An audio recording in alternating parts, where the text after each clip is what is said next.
Buenas, la cruz de Cristo. ¿Por qué Jesús murió por nosotros en la cruz?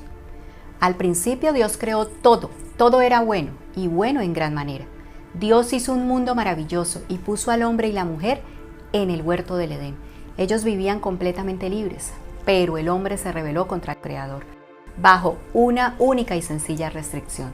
Por lo tanto, en ese momento en que el hombre se rebeló voluntariamente contra Dios, el pecado dañó absolutamente al ser humano. El pecado es rebeldía contra Dios, es decir, no obedecer la voluntad de Dios, no obedecer sus mandatos. En otras palabras, es la condición en que se encuentra el ser humano después de darle la espalda a su Creador. Todos, absolutamente todos, pecamos porque somos pecadores. Cuando el pecado entró en el ser humano, se produjo la muerte. En Génesis 2, 16, 17 dice: Y mandó Jehová Dios al hombre diciendo: De todo árbol del huerto podrás comer, mas del árbol de la ciencia del bien y del mal no comerás, porque el día que de él comieres ciertamente morirás. El pecado trajo consigo la muerte física, trajo la muerte interior. Todos estamos dañados interiormente a partir de ese instante. El hombre comenzó a tener miedo, temor, a no quererse ni aceptarse a sí mismo, a tener problemas internos de pensamientos, sentimientos difíciles, etc. También el pecado trajo muerte espiritual, es decir, el ser humano vive separado de su Creador. Dios por el pecado tuvo que expulsar al hombre y la mujer de ese mundo ideal, y entonces vino la muerte por el pecado. Romanos 6:23 dice: Porque la paga del pecado es muerte. Toda la humanidad está afectada por el pecado. En Romanos 5:12 dice: Por tanto, como el pecado entró en el mundo por un hombre, y por el pecado la muerte, así la muerte pasó a todos los hombres, por cuanto todos pecaron. El pecado también trajo la muerte relacional. Desde ese momento hay conflictos en el hogar, violencia intrafamiliar, guerras en el mundo. Vemos cómo dos hermanos, Caín y Abel, se pelearon y uno de ellos mató a su hermano. Todos estamos dañados, infectados por el pecado. El interior del ser humano, donde residen las emociones, su mente, su voluntad, está completamente afectada por el pecado. El hombre aborrece a Dios, así dice Romanos 1:30. Esto por su naturaleza pecaminosa. El hombre se deleita en su pecado, le gusta pecar, disfruta de pecar. Juan 3:19 dice: Y esta es la condenación, que la luz vino al mundo y los hombres amaron más las tinieblas que la luz, porque sus obras eran malas. El ser humano por el pecado no puede ni quiere acercarse a Dios. Juan 6:44: Ninguno puede venir a mí si el Padre que me envió no le trajere, y yo le resucitaré en el día postrero. Debido a la condición en que se encuentra el ser humano, el hombre y la mujer no han podido hacer absolutamente nada para solucionar el terrible problema que ha traído el pecado, por lo cual el ser humano tiene la necesidad de un Salvador. No podemos hacer nada para salvarnos, necesitamos a alguien que nos salve. Vemos que todas las religiones que existen tienen un factor en común, y es el intento del hombre en ganar el favor de Dios, porque en el cristianismo es Dios quien busca al hombre. El Señor vino a buscar lo que se había perdido, es decir, hombres sin la capacidad de buscarle y que no tienen la capacidad o poder para ganar dicho favor. Esto por el estado espiritual en que se encuentra el ser humano por el pecado. Como el hombre no puede hacer nada para acercarse a Dios, entonces Dios voluntariamente decide enviar a su Hijo Jesucristo para rescatarnos y salvarnos. Dios decide salvarnos por su misericordia, por su amor y por su gracia. No caigamos en el error de pensar que tú y yo somos especiales, que valemos mucho y que Dios desde el cielo miró el valor que teníamos. Entonces Él entregó a Jesucristo por ti. De ninguna manera, eso es antibíblico. Cristo no murió por ti porque eras especial. Eres especial porque Cristo murió por ti. Todos estábamos muertos en nuestros delitos y pecados, estábamos llenos de maldad en nuestro corazón.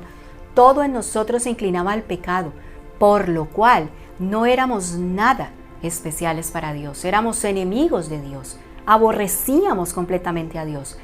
Pero Dios, en su infinita misericordia, por su amor, por su gracia, envió a un Salvador, y ese Salvador es nuestro Santo Señor Jesucristo. Jesús murió en la cruz porque el ser humano, después de rebelarse contra Dios, de darle la espalda al Señor, necesitaba la perfección de Jesús. En Él nunca hubo pecado, Él no tenía la naturaleza pecaminosa nuestra. Él nació de una virgen por medio de la intervención del Espíritu Santo.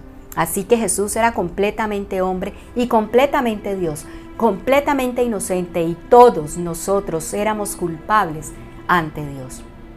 El ser humano necesitaba la justicia perfecta de Cristo. Él fue justo, tuvo una vida de perfección, y su vida de perfección, su justicia, la imputó a nosotros. Romanos 5:21. Al que no conoció pecado, por nosotros lo hizo pecado, para que nosotros fuésemos hechos justicia de Dios en él. En la cruz, Cristo tomó su vida de pecado por ti, y Él dio su vida perfecta por ti. Es decir, Dios demanda una vida de perfección que no podemos cumplir. Dios en la cruz trató a su Hijo como si Él hubiera llevado tu vida horrible de pecado, de rebeldía, de miseria, de desobediencia. Y debido a que la paga del pecado es muerte, Dios golpeó al inocente, al justo, para abrazar al culpable. Y de esta manera el culpable, que somos todos nosotros, quedamos sin deuda delante de Dios y tenemos paz para con Dios. Todos, absolutamente todos, merecíamos el castigo e ira de Dios. Pero en la cruz Jesús recibió ese castigo e ira que tú y yo merecíamos. Romanos 8:1 dice: ahora pues ninguna condenación hay para los que están en Cristo Jesús, los que no andan conforme a la carne, sino conforme al Espíritu. Ahora somos libres y recibimos una nueva identidad. Ahora somos santos e hijos de Dios. Esto porque la identidad de Cristo nos pertenece a los que realmente creemos en Él. Primera de Juan 3:2.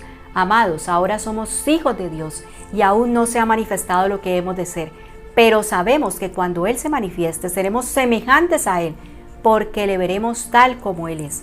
Antes éramos criaturas de Dios, pero cuando acudimos a la cruz de Cristo, recibimos la libertad y una nueva identidad. Es la resurrección la prueba fehaciente de la satisfacción del Padre en la obra de su Hijo en la cruz. Primera de Corintios 15:14-15. Y si Cristo no resucitó, vana es entonces nuestra predicación, vana es también vuestra fe, y somos hallados falsos testigos de Dios, porque hemos testificado de Dios que Él resucitó a Cristo, al cual no resucitó, si en verdad los muertos no resucitan. Es glorioso saber que Jesús resucitó, por lo cual su obra fue completa y perfecta. Gloria a Dios. Tú, si eres creyente, quiero decirte una buena y gran noticia. Jesús ha vivido por ti, ha muerto por ti, ha resucitado por ti. Él ha vencido a la muerte. Cristo vivió y murió y resucitó por amor a ti, para su gloria. Romanos 6:23b dice: mas la dádiva de Dios es vida eterna en Cristo Jesús, Señor nuestro. El Evangelio entonces es una mala y buena noticia. La mala noticia es que todos somos pecadores y merecemos el justo castigo de Dios por nuestro pecado. Todos merecemos la ira de Dios, merecemos morir eternamente, alejados de la presencia de Dios. Pero Dios, que es rico en misericordia, en su amor y en su gracia, ha entregado a Cristo para que Él muera y nos ofrezca vida eterna. Esto es maravilloso, es glorioso, saber que Jesús puso su vida por su propia voluntad para que Dios lo hiciera trizas por tú y por mi pecado. Cristo hizo todo por ti durante su vida de perfección que cerró en la cruz del Calvario. Efesios 2:8. Porque por gracia sois salvos por medio de la fe, y esto no de nosotros, pues es don de Dios. Hoy muchos piensan que la salvación se obtiene por medio de la fe, pero también a través de obras, poniendo el énfasis en las obras para obtener el cielo. Pero la salvación solo se obtiene por gracia, por medio de la fe. Hacemos buenas obras, sí, como consecuencia de nuestra fe en Cristo, eso es distinto, pero no hacemos obras para obtener la gracia de Dios. La gracia de Dios es un favor inmerecido que hemos recibido de nuestro Santo Señor. La gracia hace que constantemente recordemos lo miserable que tú y yo somos y el favor tan maravilloso, tan grande e inmerecido que Dios ha tenido para con todos nosotros. Cuando la gracia de Dios se derrama en el pecador por medio del Evangelio, recibimos la fe. Dios nos da la fe para que creamos en Él. E inmediatamente el pecador se da cuenta de quién es realmente y se arrepiente de sus pecados. Dios da el don del arrepentimiento, que no es don del hombre, solo don de Dios. Y así el pecador clama al Salvador para que lo perdone, para que lo salve y para que le dé vida. Gloria a Dios. El fruto que produce dicha fe es el arrepentimiento de nuestros pecados. Y luego ese pecador confiesa públicamente a Jesús como su Señor y como su Salvador. Es decir, cuando Dios da al pecador el regalo de salvación, introduce fe en su interior. Y en ese momento que tiene fe el pecador, cree en el Señor Jesús como su Señor y Salvador. En la cruz vemos varias etapas. Redención, Gálatas 3:13.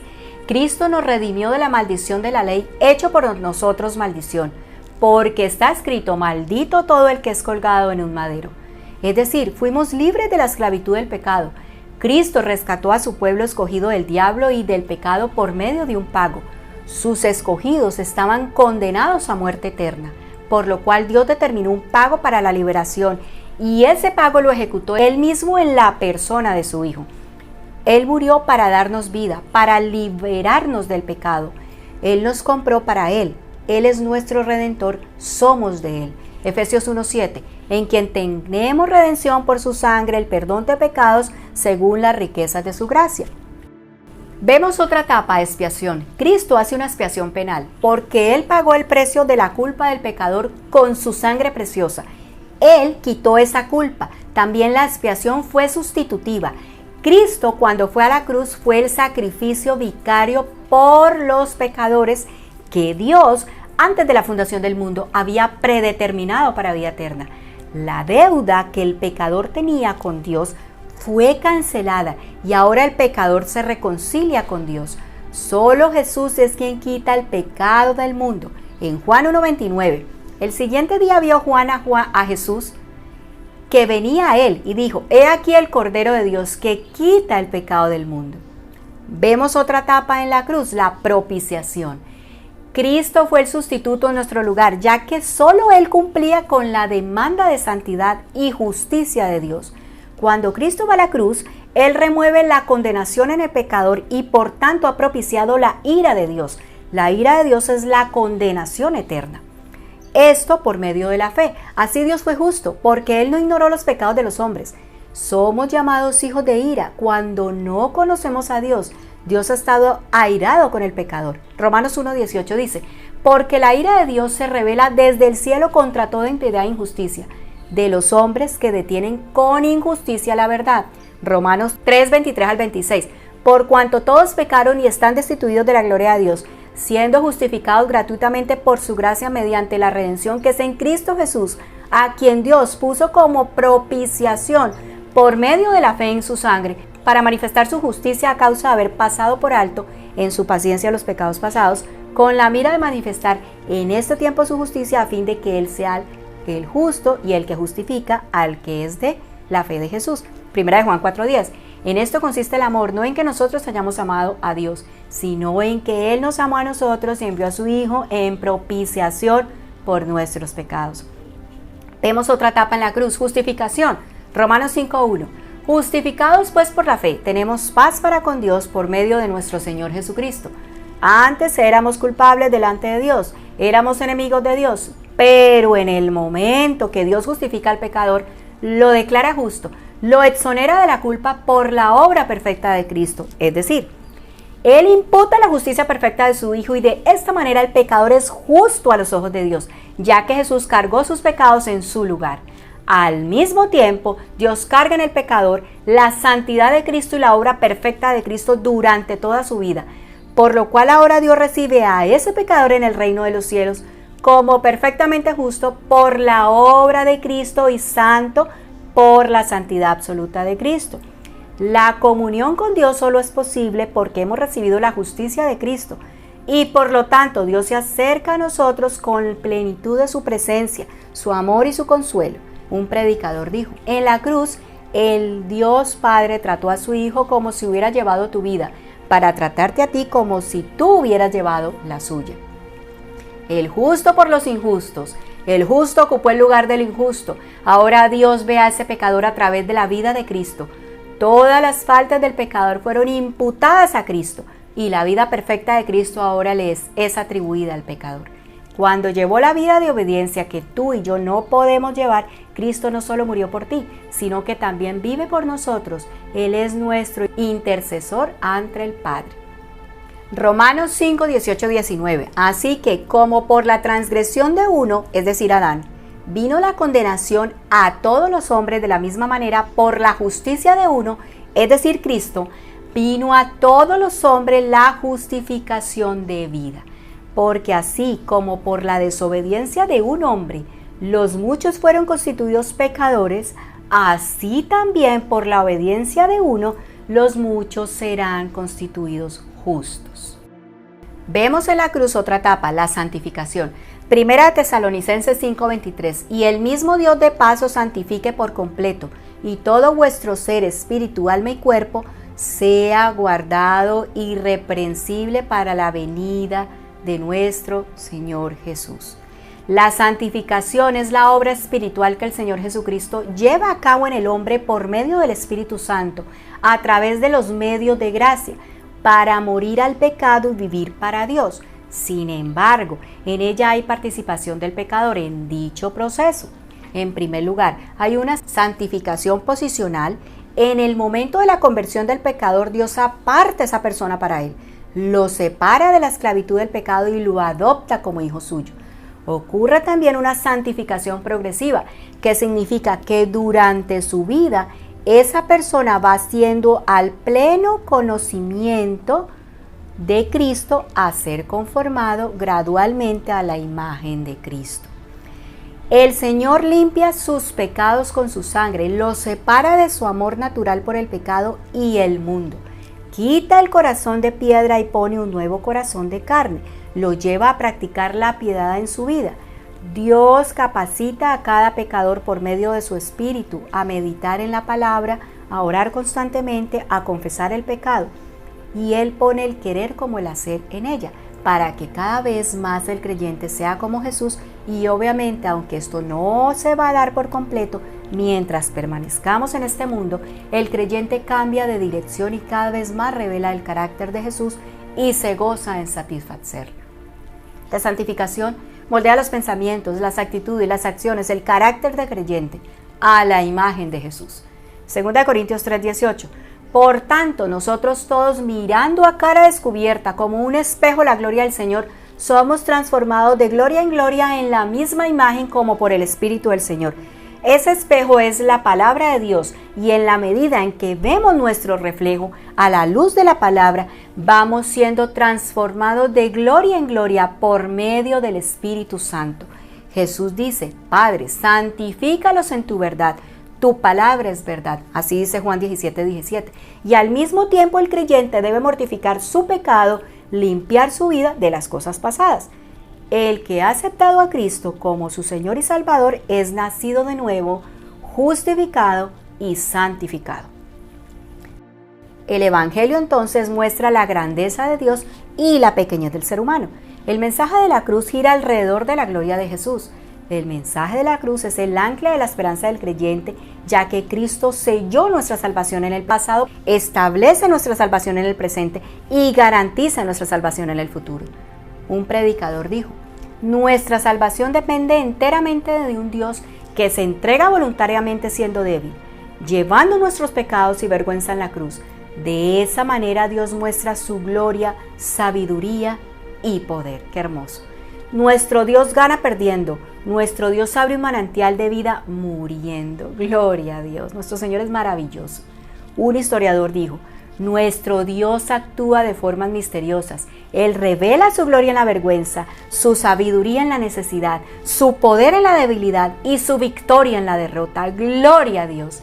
Nuestro Dios es inmensamente maravilloso, grandioso, poderoso, hermoso, único y verdadero Dios.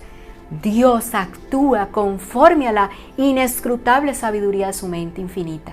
Él no hace las cosas como nosotros las hacemos, no, para nada.